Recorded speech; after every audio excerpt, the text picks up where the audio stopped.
안녕하세요. 오늘 이 시간에는 고강도 항암 치료가 어려운 급성골수성 백혈병 환자분들을 위한 최신 표준 치료법에 대해 핵심만 명확하게 짚어보는 시간을 갖겠습니다. 자, 그럼 바로 핵심부터 짚고 넘어가 볼까요?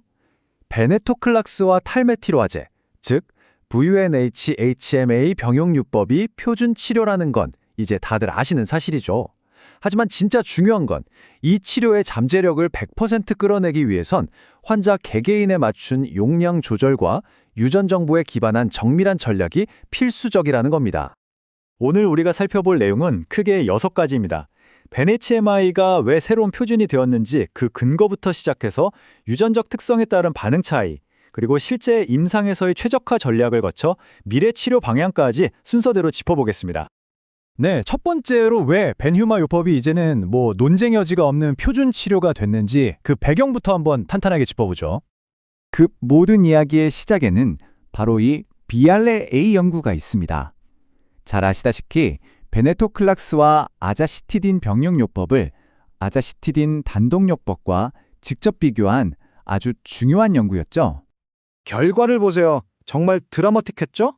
병용요법의 완전 관해율 CR/CRI가 무려 66%에 달했습니다. 단독요법이 28%였던 것에 비하면 2배가 훌쩍 넘는 수치입니다.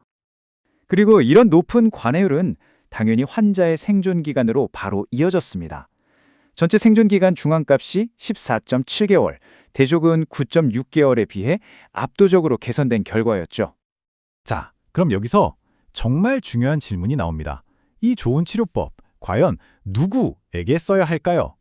이 부적합 환자라는 개념을 좀 더 명확히 할 필요가 있습니다. 예전에는 우리가 그냥 나이만 보고 이분은 고령이시니까 이렇게 판단했잖아요.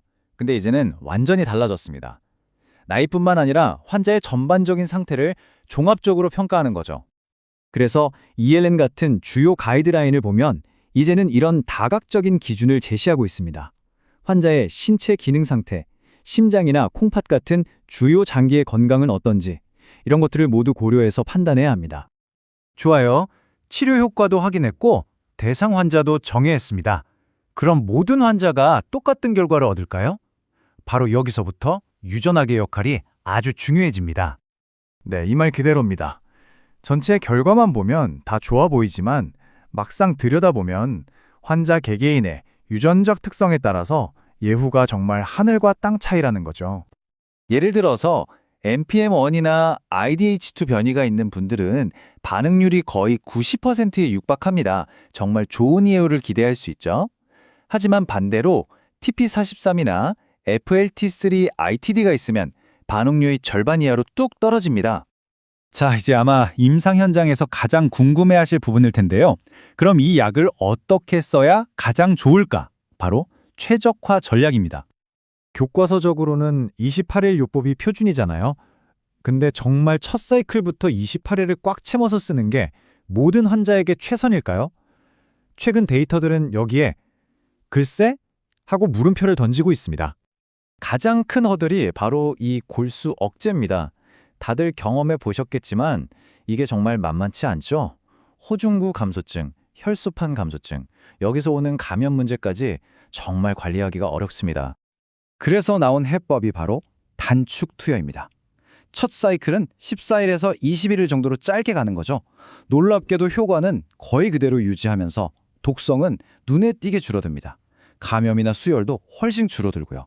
이건 정말 중요한 프랙티스 체인징 포인트입니다. 자, 그럼 이제 한 걸음 더 나아가 보겠습니다. 모든 환자에게 벤HMI를 쓰는 게 아니라 특정 유전자 변이가 있을 땐 아예 다른 전략을 생각해야 하는 경우들입니다. 이 그림이 현재의 치료 패러다임을 한 장으로 요약해 줍니다. 보세요. 모든 결정의 출발점이 바로 환자의 유전자 프로파일이죠. 이 표가 정말 유용한데요. 우리가 임상에서 자주 보는 핵심 돌연 변이들에 대해 어떻게 접근해야 할지 딱 정리해 줍니다. 예를 들어 FLT3 변이가 있으면 길테리티닙을 추가하는 3제 요법을, IDH1 변이가 있다면 아예 이보시데닙과 아자시티딘 조합을 고려해 볼 수 있죠. 반면 TP43는 아시다시피 베네치MA가 거의 듣지 않기 때문에 다른 접근이 필요합니다. 자, 지금까지 여러 전략들을 살펴봤는데요. 이 모든 노력의 궁극적인 목표는 과연 무엇일까요?